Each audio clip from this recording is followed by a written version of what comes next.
Midday in Fongo Tongo in the West region. It's the same time all over Cameroon. Good day, ladies and gentlemen, and it's a pleasure welcoming you to this edition of the Midday Bilingual Newscast on Equinox Television. Good day to you, Nadine. Good day, Jacques Ekwe Kingé. Mesdames et messieurs, bonjour. Merci d'honorer ce rendez-vous de l'information sur Equinox Télévision. Les habitants du quartier Etouguébé à Yaoundé ont eu une nuit difficile. Ils ont encore en mémoire le drame qui s'est produit la veille dans le quartier. Des jumeaux retrouvés morts dans des circonstances troubles. Tout près du crime, une lettre révélatrice d'un infanticide attribué selon le document à la mère des jumeaux, donc qui est portée disparue et potentiel suicidaire. Le reportage de Joël Essengue de Yannick Mbazwa. L'image est insoutenable. Sous ces serviettes, les corps sans vie de Nathaël et Nathan, assassinés par leur maman, la nommée Bertile Massop, étudiante en Master 1, droit public à l'Université de Yaoundé 2 à Soie, à en croire la lettre que cette dernière a laissée. Lettre dans laquelle on peut lire « C'est trop beau pour être dans votre famille d'hypocrites. Quant à moi, vous ne me reverrez plus, je me suicide. Mes enfants et moi ne vous empêcherons plus de dormir. » Les jumeaux Nathaël et Nathan étaient juste âgés de 2 mois. Moment difficile, pourquoi Mounielo, le père des jumeaux, taximan de profession. Un infanticide condamné avec la dernière énergie par les habitants du quartier Etouguébé. Je pleure dans le cœur parce que ça fait de cela presque 1 an. Demande à ma copine, on m'a opéré parce que mon enfant est mort dans le ventre. J'ai beaucoup pleuré. Donc quand je vois une femme qui est née de l'aide par une autre femme, qui assassine les 2 enfants comme ça, mon cœur, simplement ça saigne dedans. Papa, nous avons trop de colère. Je n'ai jamais vu un acte pareil. Les enfants sont couchés, on dirait les enfants qui dorment. On dirait qu'elle a appuyé avec le thé d'oreiller. Ça fait mal. Mais voici qui vous parle. Si elle me donnait un, c'est qu'elle a sauvé mon mariage. Même si son mari, son gars, lui a fait n'importe quoi, elle n'avait pas le droit de tuer les enfants là. C'est quand même un trésor. Il y a ceux qui cherchent les enfants sans voir. La famille du père a immédiatement amené les corps à Bashingou pour enterrement et une enquête a été ouverte au commissariat de sécurité publique du 9e arrondissement de Yaoundé. La maman des défunts, quant à elle, reste introuvable. Aux dernières nouvelles, les jumeaux ont été inhumés ce matin du côté de Bashingou, dans la région de l'Ouest Cameroun. Et vous n'avez peut-être pas oublié Ibrahim Bello, ce jeune homme victime de sévices corporels à Ombessa, au point d'être amputé de ses 2 jambes à l'hôpital central de Yaoundé. Malgré ce handicap, il a repris bonne mine et se porte mieux. C'est du moins ce que laisse entendre le collectif venu le porter secours. Il y a quelques mois, l'hôpital central de Yaoundé tient à s'occuper de ce patient peu ordinaire, loin des caméras. Dans les tout prochains jours, Ibrahim Bello devra suivre une séance de rééducation dans un centre des handicapés. Joël Essengue et Yannick Mbazwa une fois de plus.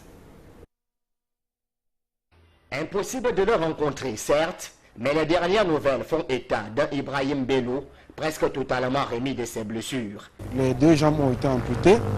Elles ont déjà cicatrisé, ainsi que les blessures qu'il avait au niveau des mains. Donc ce que je peux vous dire, c'est qu'actuellement, il se trouve encore à l'hôpital central au standing, à la chambre 6. Donc nous avons rencontré le directeur de l'hôpital, le docteur Fouda. Le docteur nous a dit que l'hôpital a pris attache avec le centre des handicapés afin de pouvoir suivre Ibrahim au niveau de la rééducation. À en croire Pochuta, Ibrahim Bello parle, mais son français archaïque ne facilite pas l'avancée des enquêtes déjà ouvertes. Il faut mentionner qu'Ibrahim s'exprime juste un peu en langue française. Il comprend bien, il s'exprime un peu en langue française. Il s'exprime également en pidgin, mais il s'exprime plus mieux en fulbe. Donc la commission d'enquête qui est arrivée à l'hôpital pour l'entendre sur procès verbal a dit qu'elle va encore revenir avec un interprète afin qu'il puisse s'exprimer en fulbe. Le collectif Sauvons Ibrahim Bello laisse également entendre que la caisse de solidarité initiée s'élève à plus de 2 millions de francs CFA. Nous envisageons, puisque au départ nous comptions accompagner Ibrahim au niveau de la rééducation.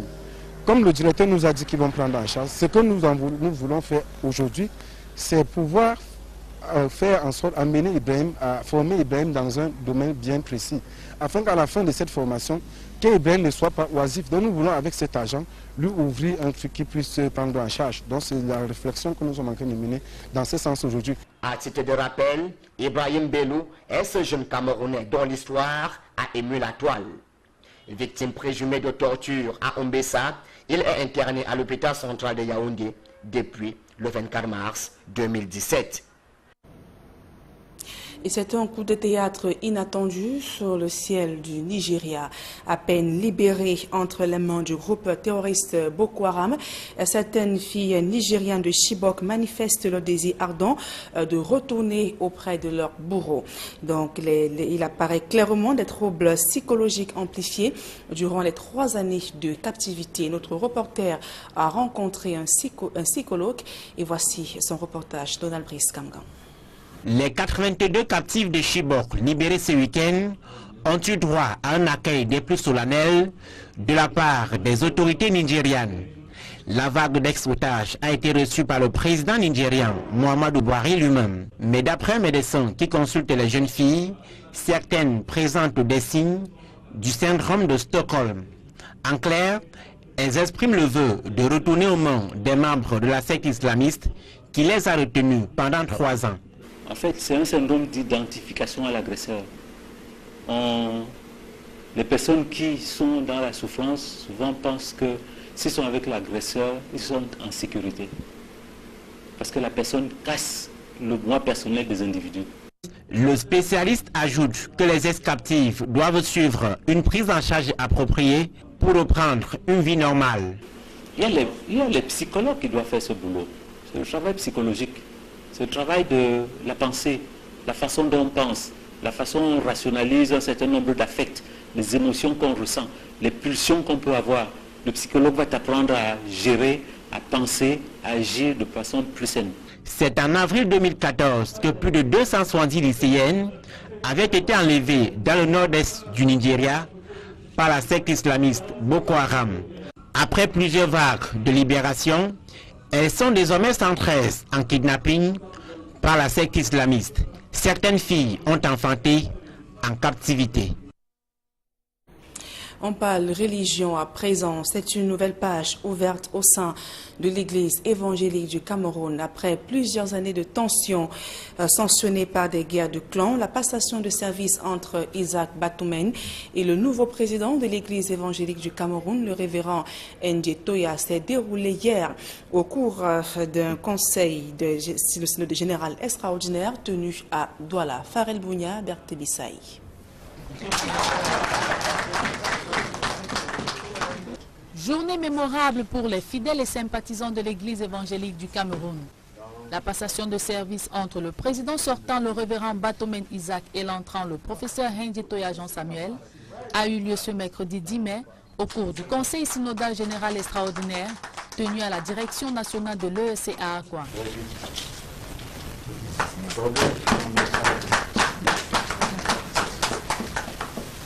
Cette cérémonie, très attendue par la communauté chrétienne et les hommes de médias, s'est plutôt déroulée dans une ambiance sereine. L'Église évangélique, en proie depuis quelques années aux querelles et conflits d'intérêts, se veut aujourd'hui unie et indivisible. Il ressort de ces travaux que l'Église évangélique du Cameroun reste une et indivisible. Et tout le monde s'est accordé sur le fait qu'il y a des remous. Et nous allons y remédier à travers un dialogue. Moi, j'ai été dans l'église depuis des années, j'y suis né, j'y ai été conçu, etc. Ce n'est pas une crise, c'est des soubresauts imputables et inhérents tout simplement à un changement de cap. Désormais en marche avec son nouveau bureau piloté par le professeur Ndje Toya, cette congrégation religieuse est en pleine mutation. L'église est en mutation, des changements significatifs et positifs peuvent et devront avoir lieu dans l'avenir pour que tout le monde, tout Camerounais, quelle que soit son origine, quelle que soit sa tribu, trouve son compte à l'intérieur de l'Église évangélique du Cameroun.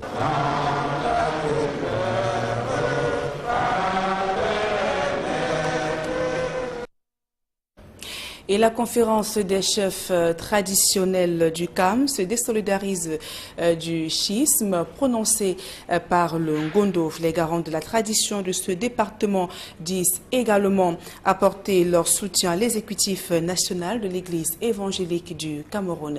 Étienne Pascal Azégué. Après le communiqué du Ngondo, en date du 28 avril 2017, annonçant la sortie de la communauté Sawa de l'Église évangélique du Cameroun, la conférence des chefs traditionnels du CAM sort de sa réserve. Réunis en début de semaine à la chefferie traditionnelle de Yabassi, les garants de la tradition de ce département ne sont pas d'accord du schisme prôné par le Ngondo de l'Église évangélique du Cameroun. Nous nous désolidarisons de tout acte et appel au schisme de l'Église évangélique du Cameroun prôné par le Ngondo au nom de toute la communauté Sawa.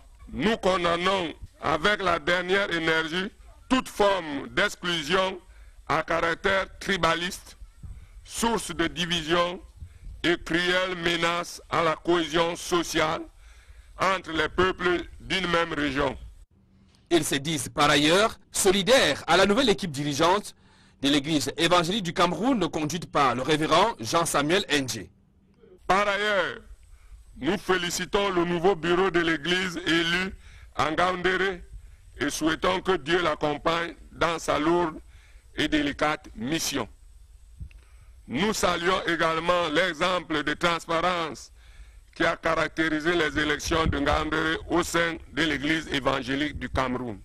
La raison du courroux des chefs traditionnels du CAM est claire. La tradition ne doit pas se mêler de la religion et que celle doit prévaloir l'unité de l'esprit et de cohabitation entre ces peuples.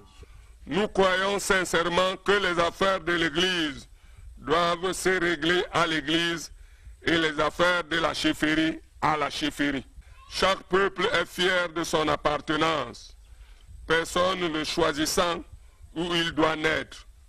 Cette sortie de l'autorité traditionnelle du CAM sonne comme le tocsin de la division dans la grande famille traditionnelle Sawa. Et précisons à la suite de ce reportage que le nouvel exécutif entrant de l'Église évangélique du Cameroun prend officiellement fonction ce jour. La cérémonie a d'ailleurs débuté ce matin du côté de Akwa. Et dans le reste de l'actualité, on parle éducation. À l'approche des examens officiels, des candidats s'activent pour effectuer un travail manuel irréprochable durant le BPC. Cette détermination est liée au coefficient 2, donc attribué à cette discipline qui est désormais devenue obligatoire au BPC. Plus de précisions dans ce reportage de Gladys Sidi.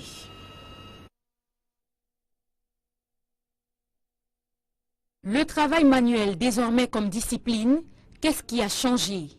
Pour répondre à cette question, les enseignants expliquent que l'époque où les élèves se contentaient du simple ramassage des ordures dans la cour de récréation est désormais révolue. Le travail manuel se présente sur deux dimensions. La première, on peut déjà la définir comme une discipline parce qu'elle est mentionnée dans nos différents emplois du temps, elle est obligatoire. Et le deuxième aspect, c'est qu'elle est menée en dehors des heures de classe ou alors en dehors, hors des salles de classe. Donc c'est une activité post-périscolaire. Très souvent, le travail manuel a été considéré comme étant le balayage des salles de classe.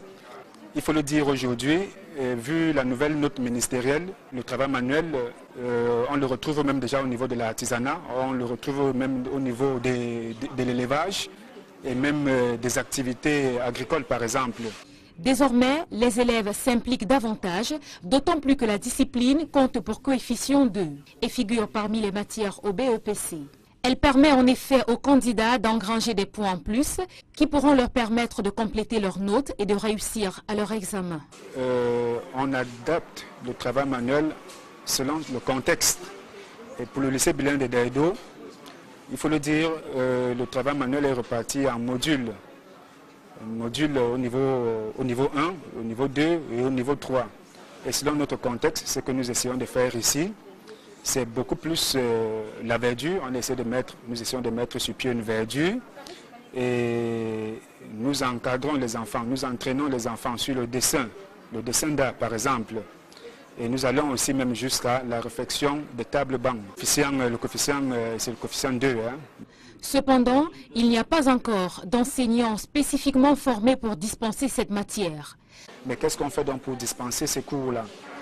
On prend certains enseignants, on peut travailler par exemple avec les surveillants des secteurs, on peut travailler par exemple avec les enseignants de ESF, avec un certain module qu'ils ont déjà, avec une certaine programmation qu'ils ont déjà, ils la suivent tout simplement. Donc dire qu'il y a déjà des enseignants de TM formés, non, pas encore. Les apprenants semblent avoir pris conscience de l'importance de cette discipline. Pour eux, c'est une épreuve qui doit être validée comme toutes les autres pour maximiser les chances de réussite. J'ai toujours de grandes notes en travail manuel, j'ai toujours les 18, j'ai toujours les 19, parce que je m'y donne à fond à l'intérieur. Je ne me dis pas que bon, c'est le travail manuel. Non, c'est une matière, elle est coefficient et je suis au lycée pour ça. Je suis au lycée pour valider toutes les matières. Depuis que ça compte pour coefficient 2, des fois on peut aussi confectionner nous-mêmes nos propres bancs. Parce que des fois ils ont l'habitude de se casser et on n'a pas le temps d'attendre que des techniciens de surface viennent créer les bancs, et nous-mêmes nous pouvons le faire. Les encadreurs déplorent tout de même l'absence des mesures d'accompagnement depuis l'instauration du travail manuel comme discipline. En zone urbaine par exemple, il n'y a pas d'espace pour initier les élèves à l'agriculture, encore moins à l'élevage. C'est avec ce reportage que nous mettons un thème à la première partie de ce journal. Jackie Quaking, you have the second segment. Thank you very much, Nadine Yambo, and good day to you once again, ladies and gentlemen. It was a total atmosphere of consternation that gripped the inhabitants of the Etugwebe neighborhood in the nation's capital, Yaoundé, after the corpses of a set of twins were discovered allegedly killed, strangled by their mother. Roland Akong gives us the details in this report. A lady strangulates to death, according to medical sources, a set of twins in the Etugwebe neighborhood in Yaoundé Wednesday. Sources say she disappears after committing the act, leaving a letter in which she promises to take away her own life. Family sources unwilling to comment on the incident return to eyewitness account. We are hearing people talking about one girl at the age of 25 years that had her twins, that 3 months old, that she strangled the twins. So when people were coming down now to see what was going on, as we came, as you can see the population, people were struggling to enter. Only when we discovered that before she killed the children, there was her cousin in the niece of the house was in the kitchen cooking, but she didn't know what was going on until when she came now, it was the father of the twins that told them that the wife had called him just to tell him that she has already killed the twins, that he should come and carry his children, that she has gone because she's going to also hang herself. Yes, she left a letter. In the letter, she mentioned that the husband should come and take the children, that she has gone, and that as she's going like that, she's going to kill herself. The lady Betty Masop is a master's student in law in the University of Yaoundé too. The father of the set of twins is a taxi driver. Commentators say by taking away the lives of the set of twins and promising to take away her own life, Betty Masop must have been going through social stress. Police of the Yaoundé 9 police station in Yaoundé have opened investigations on the matter. And said that the children were buried today in the west region of the country. Meantime, a medic has revealed that some of the girls who were recently, the Chibok girls who were recently released by Boko Haram, are expressing their desire to go back to return to captivity. Some of them are said to be missing the warmth of their predator husbands. As tells us Babila Jonathan in the following report. They are free. 82 of the more than 200 Chibok schoolgirls kidnapped by Boko Haram militants in northern Nigeria in 2014. But a medical source says some of them want to return to the Sambisa forest. The medical expert in charge of the follow-up has revealed that some of the former hostages are expressing discomfort emanating from the separation from the militants. En fait, c'est un syndrome d'identification à l'agresseur. Jean-Louis John, a psychologist, attributes the problem to the fact that the girls have identified themselves with the militants and now believe that they are more secured in their hands. Il y a les psychologues qui doivent faire ce boulot. C'est un travail psychologique.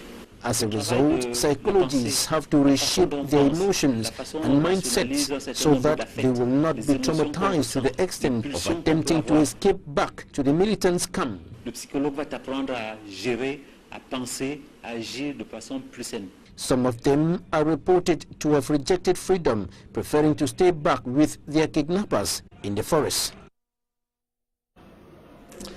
And the new team to pilot the affairs of the Église Évangélique du Cameroon has handed over the command battle by the outgoing executive. Professor Jean-Samuel Henje-Toya has expressed optimism to brave the leadership squabble that has been plaguing this church since the General Assembly, which took place, that was in Gaoundéré. This was during an extraordinary synodal council which took place yesterday at the church head office here in the economic capital, Douala. Wimfo was part of the ceremony and came back with this report.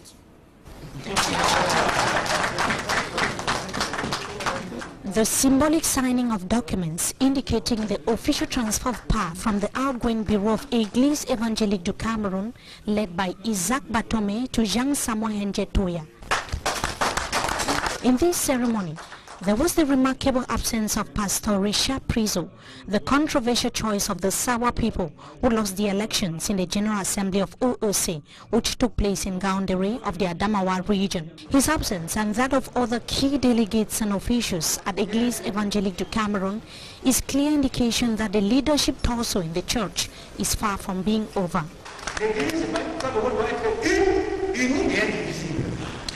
To some of the Bureau members, it is the dawn of a new beginning, the beginning of hope, which can only be possible if Christians reconcile their differences and come together. We are very hopeful because we think that after all the clarifications that has been done today, before this day, someone were not well informed. The truth was not known.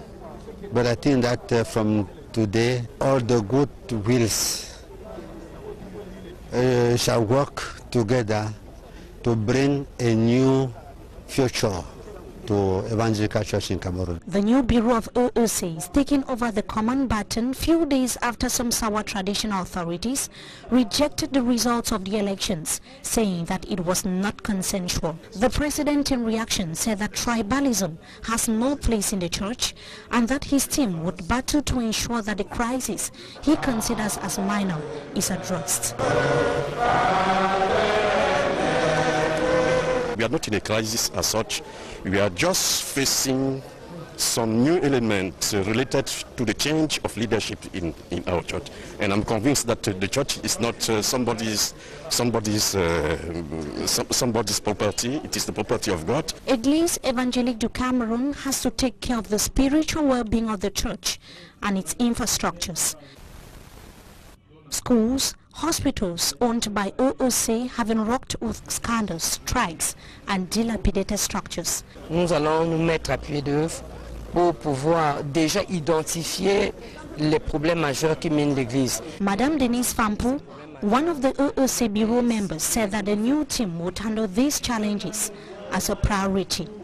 Et ensuite, redorer l'image de ces œuvres. The Extraordinary Synodal Council of Église Évangélique du Cameroun was also a platform to reiterate and condemn the phenomenon of transforming the church into a business avenue. This, the officials were told, explains why traditional rulers are interfering in internal matters of the church at its detriment. And just to note that the official handing over ceremony between the old and the new executive members of the Église Évangélique du Cameroun is presently taking place at the head office of the church here in the economic capital at Douala. And away from that, manual labor has become a major activity in the school curriculum as it fetches extra marks for students and particularly those in examination classes. However, school authorities in Douala have expressed the wish that this activity should be valorized by the GCE board, as you tell us Innocent Aze in the following report. Some educationists in Douala have stressed on the need for stakeholders in the sector to valorize manual labor. I think when you talk of manual labor, it is then the work that you do with your hands to clean. You can clean your environment, you can wash the dishes, even within your farm. The government should look for places where schools, not only public schools, even private schools should be practicing their manual labor. Manual labor activities vary depending on the school setting, either in rural or urban areas. If the school finds itself where students can even work in the farm, maybe you plant maize, you plant groundnuts, and you harvest it. But if the school is in a town, it's a bit difficult to have a farm.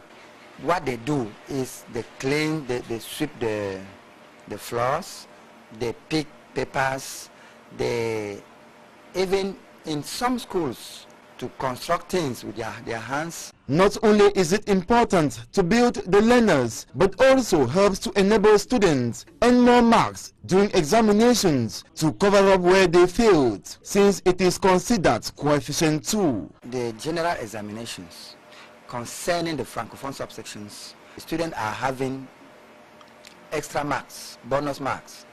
So if you have more than 10, so the marks above 10 are added to your total marks before they find the average. Manual labor serves as great opportunity to some students. I think failing to do manual labor is a risk of dropping in our average, because once you don't do manual labor, the coefficient they have placed for manual labor affects the mark you're going to have. I welcome manual labor very well, because it is an activity that makes us discover other things than school. We are told the activity is compulsory to all students in the first cycle. Yes, it's compulsory. If there could be a word stronger than compulsory, I will use that one. Mr. Apollo says his wish is that the GCE board considers manual labor like any other subject, as it is the case with the French system of education, which enables candidates clock bonus marks to pass. And we have to come to the end of this edition of the Midday Bilingual Newscast on Equinox Television. Thanks viewers for your kind attention, and take the rendezvous for 4 p.m. Have a nice day, Nadine. Thank you, Jacques Brekinge. Have a nice day. Mesdames et messieurs, c'est la fin de ce journal. Merci pour votre aimable attention. Passez d'agréables moments en compagnie de nos programmes.